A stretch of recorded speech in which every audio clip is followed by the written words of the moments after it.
Hey everyone, it's Naomi Wolf here at Daily Clout, and as promised, I'm giving an update about some of the bills that Congress is discussing this week. Yesterday, those of you who were here remember that we looked at a bill called Weather Research and Forecasting Act of 2017, H.R. 353. And what's really striking about that bill, as you'll recall, is that it is $111 million in a budget to track weather, of which 30%, or as the bill said, no less than 30%, is supposed to go to the private sector.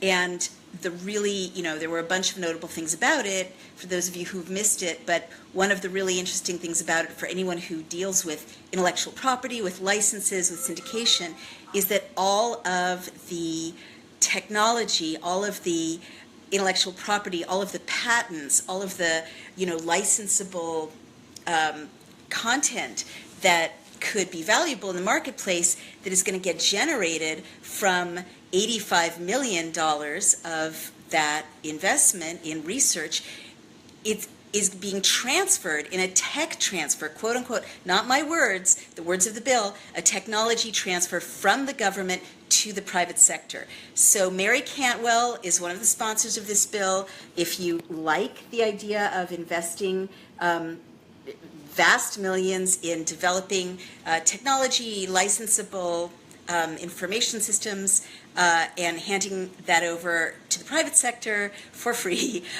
let her know. And if you think there's a better way, maybe the government should keep those licenses, let her know, and you can amend the bill by commenting in the actual text in Bill Cam. And tomorrow, the lovely Haley Snyder will post H.R. 353 on the Daily Clout blog. So today, I just want to tell you, they are sneaky. I mean, this is a transpartisan thing to say. Those members of Congress and the Senate are sneaky because the wonderful researcher Haley Snyder, our associate editor, sorry about that shadow, had to dig and dig and dig to find out what is Congress actually talking about this week. What are the bills that are actually up to be passed? And she found it, and what you need to know is that hidden away, so hidden away in a secret corner of Congress.gov, and we're adjusting the lighting. Can I have that light back? Thank you so much. And there, I mean, no disrespect to C-SPAN, but you couldn't have a more boring way of communicating this really important information to the American people. And it's oh, that's okay, because it's so boring. No one's going to watch it for hours and hours to find out what's actually happening. But this very important, tiny little document that says text of bills to be considered the week of April 3rd, 2017, F's, right? Very difficult to find, H.R. 369. And that's why we're here at Daily Clout, to make it not difficult to find, not difficult to use, because this is your democracy. So there's some important ones being discussed. I'm just going to give you a quick overview for this week. It's already Tuesday. So in addition to the one handing over vast sums to the private sector for, following and monitoring the weather, which we spoke about yesterday, there's two about North Korea. One is called H.R. 479, which is the North Korea State Sponsor of Terrorism Designation Act of 2017, as amended. And I won't go into detail on that one, but it's it's interesting too, because it cites the movie The Interview and the Sony with those comedians, and the Sony hacked emails, allegedly hacked by North Korea, as the reason that North Korea is being designated in this fresh iteration as a terrorist entity. And that has, that designation has a lot of implications. It has economic implications, it has diplomatic implications, but a Hollywood movie is cited in the bill as the the terrorist act that led to this designation. This is nonpartisan site. You can decide for yourself if that's a good use of the important term terrorist, and a good designation of a state as a state sponsor of terrorism. I mean, there are other much more, serious and impactful things in the bill.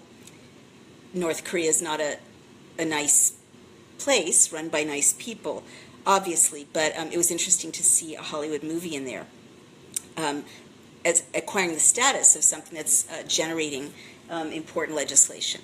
And again, as I always think, something that the American people should be included in the discussion about. I think it's notable that, the members of Congress who proposed that bill weren't out in front giving interviews, issuing press releases saying, you know what, we're going to include this Hollywood movie as a reason that we're going to give for altering and enhancing the status of North Korea as a state sponsor of terrorism. And, whatever you think about North Korea or who should be designated a state sponsor of terrorism, I do think the American people should be included in the discussion of whether a Hollywood movie is, should be a precipitating event for such an important designation with such lasting consequences. A little further down, we talked about H.R. 353, the weather research bill, and a little further down after that is an amendment to eliminate the sunset of the Veterans Choice Program and for other purposes. And I'll explain what that means. And actually, we were going to have the wonderful Jonathan Dozier, our very own Jonathan Dozier, on Facebook Live talking about this bill, because it actually, we'll get into more detail, but the headline is it forces veterans to pay for their own health care if they are disabled, as long as their disability is not directly combat related. So that's very impactful. And again, this is not issued in a gigantic press release from our nation's government. It's this tiny, awkward, difficult place hidden on Congress.gov, and we're telling you about it. A big, impactful bill. There are hundreds and hundreds of thousands of disabled veterans, of veterans with various range of disabilities, and of veterans in this country who depend on these benefits.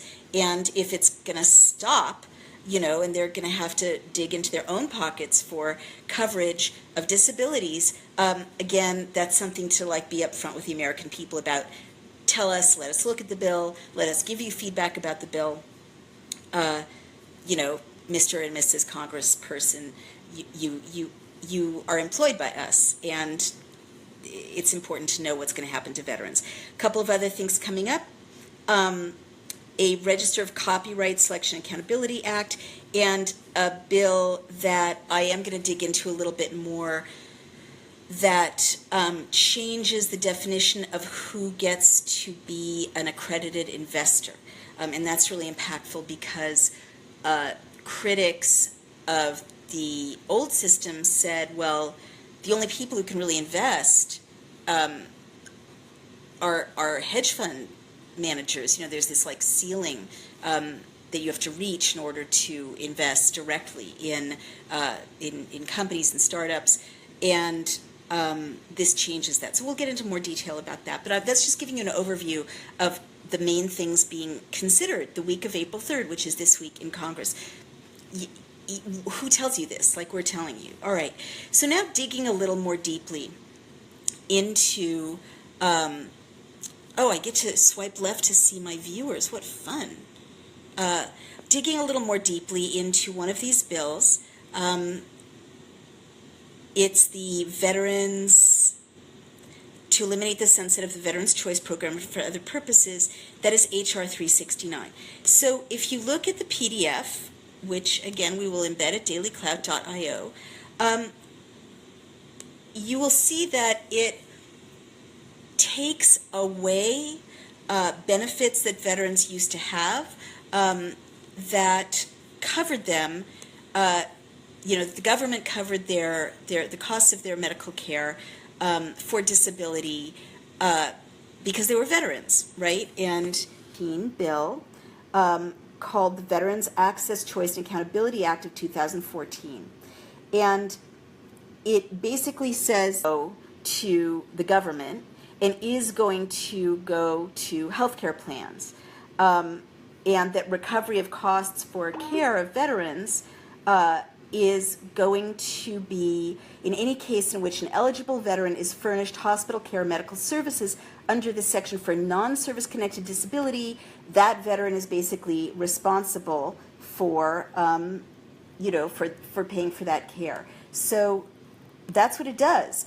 And you can have a lot of feelings about that, and we're trying to connect with Jonathan Dozier, who hopefully is going to be on Skype. This is kind of an experiment. We're going to have Jonathan Dozier on Skype, and I'm just going to let you see him.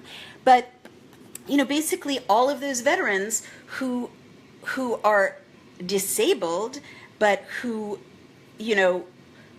may not have been disabled because of having been blown up in Iraq, but they're disabled in other ways, right? Or they have, I believe, PTSD could be considered non-combat related if it didn't happen as a result of actually, a combat situation, but the horrible things around war. Many things are going to change. So here is Jonathan Dozier. Our tech is working. And let's see.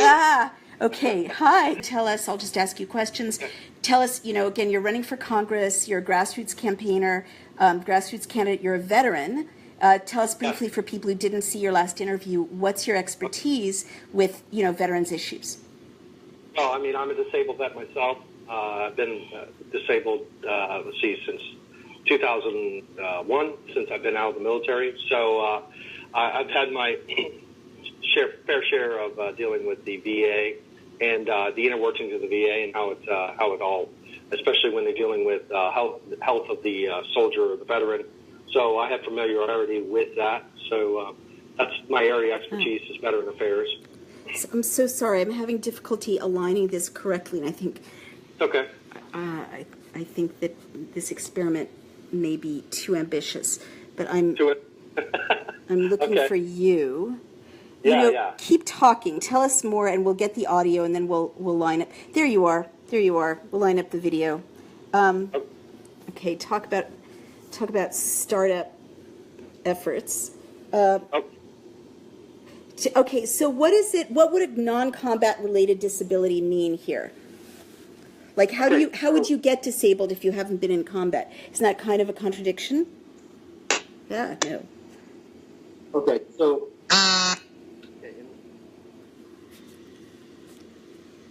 I'm sorry, we lost the audio. in brief, these are certain things. They've actually had a fund. In regards to that fund, this was actually a fund that they had set aside called the Sunset of the Veterans Choice Program. Right. So ideally what this is about is the Congress is eliminating funds to secondary payer for care relating to non-service connected disabilities and recovery of costs for certain care under choice programs. So what does that mean to a non-specialist, to a non-lawyer? What does that mean? So to a non-specialist, a non-lawyer, so I am a disabled vet, or I've already had a disability that I've been rated for, or that VA has rated me for, so whatever percentage of my pay for however, they determine that, based off my highest rank. So if I was a staff sergeant or a sergeant or a private or whatever, I got out of the military with a disability rating of, let's just say 50%. Right. So 50% of whatever I earned as my gross actual base pay, I get 50% of that for every month for forever until I, whatever out is. So that's how they determined the disability rating. So now they actually had a program that would allow vets who sustained non-service connected, meaning they did not receive these disabilities in the military while they were serving. These are after the military serving disabilities. They are now removing the ability for them to pay for privatized medicine or privatized funded medicine or recipient of that in order to recover costs. So, like, for example, if I am disabled in my leg, let's just say I've lost a portion of my leg in combat, okay? So then at which point I fell because of my leg, and I'm only focusing on the leg and the disabilities on my leg. And let's just say after I got this VA rating, 50%, 60% for losing my leg, I fall due to that, and I break my arm, and I become disabled in my arm because of the fall that's connected. They won't cover it. So if it's connected, right. They will now, based off this premise of what I'm reading, they are now not covering those non-service connected, meaning the arm, for example. The arm is now not going to be covered under the disability recovery for costs because they would subsidize privatized health care in order to seek, so that way they could see a specialist or whatever. In the past, they could do that. Right, and now they can't. Now they're pushing to eliminate that program and allow the funds to be just naturally depleted. Well, they're not just pushing, as I understand it. This bill does that, and they are discussing this bill this week, and they're going to, take action on this bill this week. So unfortunately it's more than a push, right? The bill is right there, and you can see it. We'll post it on Daily Cloud. So let me ask you. You know a lot of veterans in the Fayetteville, North Carolina area where you're running for Congress. Right. And I just want to say, as an aside, we're very proud of. This is a nonpartisan site, but we're really excited and proud about what you're doing because you announced your run on Daily Cloud, and you also are going to keep us informed about how you're learning about the process of running, right? So other people who feel inspired to run can learn from your experience. But getting back to the veterans, a lot of veterans in the Fayetteville area. You're running to represent them, among other things. Would this affect a lot of them? Like, I imagine. I'm not disabled, thank God, but I imagine that if you are disabled, your health does deteriorate in a lot of ways over time, often, right? And you do get complicating conditions that, I guess, according to this bill, are not directly related to the injury in service. Is this a common scenario that people do have costs and issues and concerns because they're disabled that emerge over time? Yes. Okay, so let me be specific. It is not uncommon. Okay, it is not uncommon. However, there's no statistical data that has been that I know of, or empirical data that has been designed to show the difference between non-service connected disabilities versus those who have actually service-connected disabilities. I'm curious where they pulled that empirical data from.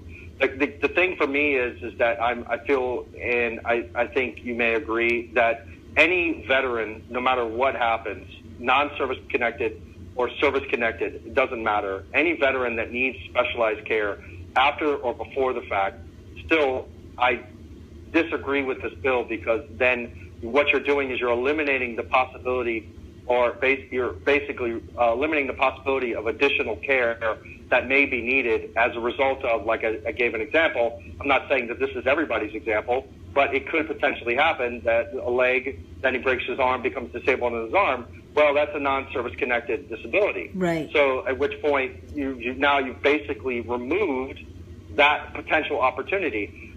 This goes in line with what I was talking about in relation to the 60% veteran disability rating, as I mentioned in one of my platforms, where this would remove any types of bills like this, because anybody that's 60% or higher, it doesn't matter. They're automatically on TRICARE, so they'll be able to receive privatized medicine no matter what. Thank you. So let me just clarify for those who didn't see your very exciting interview about 2 weeks ago. Jonathan's platform that he's running on, very interesting platform, would fix this, address this bill or address the people who now won't be covered or the issues that won't be covered by this bill, because Jonathan is proposing extending private health care coverage to veterans who are 60% disabled. So that's what that is. So let's just put a human face on this. I mean, is PTSD considered something you get in battle? What if you get PTSD by treating wounds in a hospital?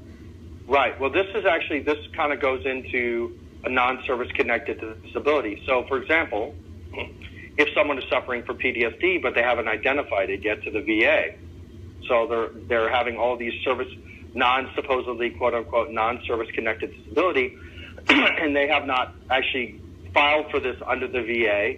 So they're actually trying to see a psychologist or trying to see somebody. So this would then be a non-service connected disability. Oh, how awful! So this program would now, what this program is doing is now eliminating that opportunity for them to get that kind of treatment, because if they, for example, did not file this under the VA, they're still having all these difficulties with sleeping and anxiety and, going off the hinge and all these types of PTSD style or types of disabilities.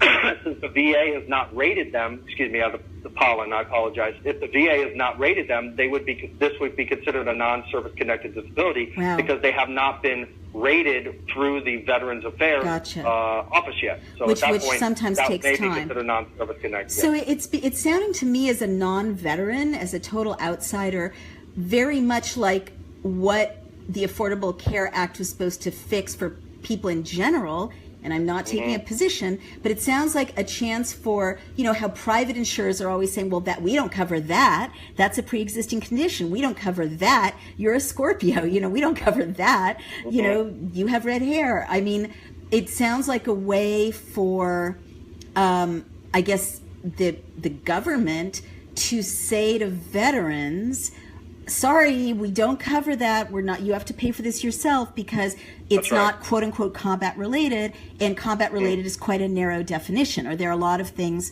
a lot of conditions that fall outside of I have that. Let me interject real quick. I don't want to say it's non-combat related because PTSD can then happen from a non-combatant situation. What I'm trying to say is they haven't been rated by the VA. Right. Therefore, by them not being rated, it becomes a non-service connected I disability. understand. But that's sort of what I'm saying, is it seems like this bill will result in a lot of red tape and a lot of situations where people are anxious to find out, am I still covered?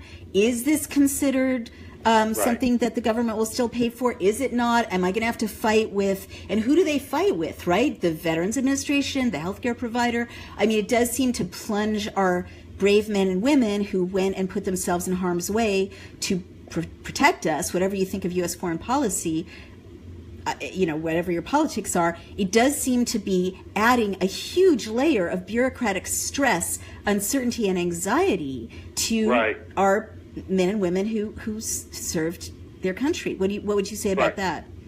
I think it's adding, you're right, it does add an undue stress. It's, again, another sort of knife in the back for many of the veterans that have become already frustrated with the sort of a nationalized healthcare style of the VA, which is why, I feel as if we, just like TRICARE, the veterans should have the same, veterans who are 60% higher, as I mentioned, should have that same feasibility in choosing their healthcare options. I view healthcare as like you should have a choice just like you would have car insurance. Healthcare should be, you should have that ability to have competing healthcare, have that ability to choose what options, what deductibles, what variables that you want in that regard, especially with healthcare. You should have that freedom to be able to have that choice, to be able to choose instead of a sort of a box method of choice. And this is what you get, plan A, B, C. Right. So to me, that's why I feel like that's what they're really missing the boat on, is the free market style with the healthcare, with the ACA. Yeah. However, in the veteran style, this aspect addressing this law, the VA has now removed another privatized component, gearing back to the nationalized method that we've already had so much problems with the veterans already. And many of the veterans have been complaining about is this sort of nationalized style, healthcare, which has been a disaster in many parts. And as I mentioned in the interview, you've got veterans that are elderly sleeping on the floor or lying on the floor of the VA, and they're sort of being walked around or walked over just by the fact that they're there, and they're not seeing the healthcare. So we're already seeing that play in our vets right now. Now you're removing another potential privatized component of veterans health care. Yeah. And now what else are we going to do? So well, this is a tragedy. Sorry. Yes. Yeah. Wow. Well, so it sounds like this bill actually is throwing this part of veterans' health needs into the private sector, but basically saying now you pay for it to veterans. Like now it's out of your pocket. That's right. It's throwing it to the private sector. You're right. But in the same point, yes, they're paying for it. But can I just ask you, are most veterans wealthy? I mean, aren't veterans kind of not paid a lot? Like, how? Well, it doesn't. There's no real empirical data or study there that shows what veterans make generally. The one thing I could say, though, for the bulk of the homeless, the bulk of many of the homeless folks, that there is empirical studies that show that many of them are veterans or have served at one time. Right. So that, to me, like I said, there's no study to show the wealth of a veteran per se, or veterans within the United States. However, this right here, in this regard, is that if you have what they're doing is reining in the costs, and I believe they're reining in these costs at the expense of veterans. Right.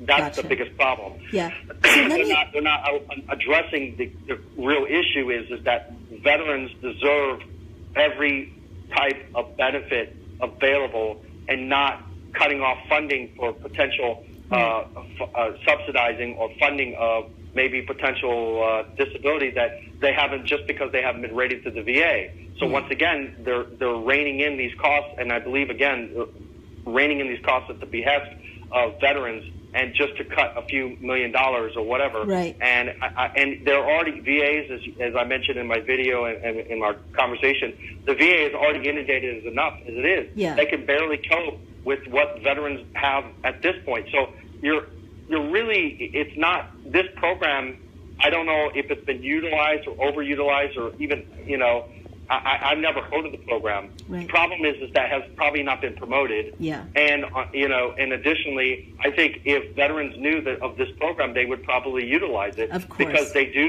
there are certain veterans out there, and I would say even many, that have non-service connected disabilities that may have, just because they haven't rated or been to the VA yet because of pride, or because they haven't had the moment, or they're poor, or they're homeless. And so at which point they may have underutilized this program. I just feel like this is a cut at another cut expense at of veterans. At the expense. And I have to say, as someone sitting here reading these bills and then looking at the national media, wow, we are really being redirected with a lot of nonsense, because this is the news. I mean, I have not seen the front page of the New York Times or the Wall Street Journal saying, wow, millions of dollars is going to be cut from, federal expenditures because we're going to take it out of the income of disabled veterans, right? Like that's not a headline that the sponsors of this bill probably want to see. I think that's a fair thing to say. It's not a great headline if people care about the veterans of this country. So now, because I have to be transpartisan, let me ask you, what could possibly lead someone to support a bill like this? Well, I believe they probably had some guy or girl or someone do in accounting, or some kind of genius that's within the system, kind of tells them that, hey, this is a cost-cutting expenditure. It's a cost-cutting expenditure. Let people's limbs fall off. That's a cost-cutting expenditure. Well, I'm not to go to that extent, but I mean, it could potentially, again, this is probably a very underutilized program. So they probably felt like, hey, this is a good cost-cutting opportunity. Yeah, but it doesn't cut costs. It just shifts costs to our disabled veterans. It shifts costs to some other ridiculous program. Again, this is kind of, I can imagine that they are trying to figure a way to cut costs and rein in, the pollen is so terrible, so I apologize, but they're trying to rein in all this expenditures, but this is at the expense of the veterans, right. Which, as I mentioned, I don't care, who they think they are. Anytime there's a veteran scenario, I think there should be more money, but it done in an appropriate fashion. We need to stay away from government. And, as Ronald Reagan said, many people look to the government for the answer, but they don't realize that the government is the problem. And, I think in this regard, when it comes to VA, the VA is seeking the VA as an answer to this is not. The VA, in inception, I understand it's an outstanding, relatively outstanding opportunity for for veterans to seek health care and things of that nature and address the issues. But the problem is it's nationalized, and I feel like there needs to be a privatized component. Okay, so I do hear you. I just feel like people watching this should, and let me let you go if the pollen's too much, or if you can hang out with us for just a few more minutes. I have a couple of quick questions. I do feel the need to point out that this bill does definitely fling people onto the mercy of the private sector, and so just for accuracy, I think that you're recommending a platform that is kind of I would say a nice balance of public and private, where the government does fund choice for veterans in the private sector. So if people want to vote for that, they should vote for you. If people, don't want to vote for that, they can argue with you about it, or they don't have to vote for you. Well, you're right in the sense that they're sending to the private sector. So let me rephrase. I'm not saying that they're not, but these what I feel is the appropriate step is that we utilize TRICARE as I mentioned, as a means to subsidize. See, they're removing the subsidy. Right, this is essentially a subsidy. Right. So they're putting in the private sector. So what they're doing is now they're making them pay 100% of the cost, rather than subsidize like a TRICARE with as a copay. Right. So yes, you're right. I'm not arguing that they are sending it to the private sector, but they're sending them out to pay 100% of the cost. Yeah. And this program may have subsidized a good portion of those costs. Yeah, and I have to say, that's been removed. Yeah. Just to jump in, I have to say, as a citizen, as a journalist... No, I understand. Yeah. No, I was just going to say, one thing that I find outrageous is that, a bill like this should have those numbers in there, right? We should be able to see, well, how much is this going to save? How many veterans are going to be, left to their own devices? How many veterans might become homeless because they can barely afford to pay their bills, and now they have to dig deep for, private sector care for disabilities. And the other thing that crossed my mind, Jonathan, is that some injuries really deteriorate over time. Like, my audience knows that I'm very familiar with spinal injuries. So if someone sustains a spinal injury in combat, then, they can have all kinds of complications over time as because those injuries don't tend to get better. They can get a lot worse, but they get a lot worse in ways that are, really, they're not going to be obvious. Like all kinds of other systems are affected by spinal injuries that this bill looks like it's going to say, too bad. You may have fibromyalgia now. You may not be able to, you may be losing balance. You may be having other kinds of difficulties that are horrible, but they're not directly combat related, right? Well, exactly. And again, this is where I'm talking about the empirical data aspect, is that what is the statistical data that they support to create this kind of solution? Right. I would love to see those numbers. Okay, well, you know what? You can ask. You're running for Congress, so you can ask on our behalf. So, Jonathan, this has been incredibly informative. So if people want to support you in trying to get better health care for veterans and other things, what can they do at this point in your journey to support you? Well, I appreciate that very much. For me personally, I'm starting an exploratory committee. I'm working on that. I've met with several Republican chair folks within the area that have been of value to me. I think the best thing people could do is just really send their support and let me know that they are willing to support me through my email address that I've already set up. It's called Jonathan Dozier for Congress at gmail.com. Great. And that's JONATHANDOZIER for Congress at gmail.com. And if they're willing to do that, that'd be just a blessing, and I would be grateful. Oh, that's wonderful. Well, on that note, I'm going to let you get back to your family. You've been very generous with us tonight, Jonathan. Thank you for your time. Explaining this bill. And I know a lot of people are going to be reaching out to you and supporting you, and other people will be arguing with you, and that's democracy. Thank you so much, Jonathan. I'm going to sign off with you now and just wrap up. Take care. Bye-bye. Thanks. Thank you. And so So everyone, that was Jonathan Dozier, and you can support him or oppose him. He gave you his email, and that's, now you know that our government this week is going to try to take what few benefits our men and women who have served this country, still have, and make them pay for health care out of their own pockets if their injuries and disabilities are not directly combat related. So if you don't like that bill, use the bill cam, tweet the bill sponsor, tweet your rep, have your say. You can annotate the bill, you can share the bill through social media, and you can actually stop it from becoming the law of the land. This is Naomi Wolf at Daily Clout signing off. Thank you, and I do apologize for the technical challenge of my trying to figure this out on my own. Usually I have the fabulous producer Haley Snyder, an associate editor, and this time it was just me. Take care and have a wonderful evening, and this is Naomi Wolf from Daily Clout. Bye-bye.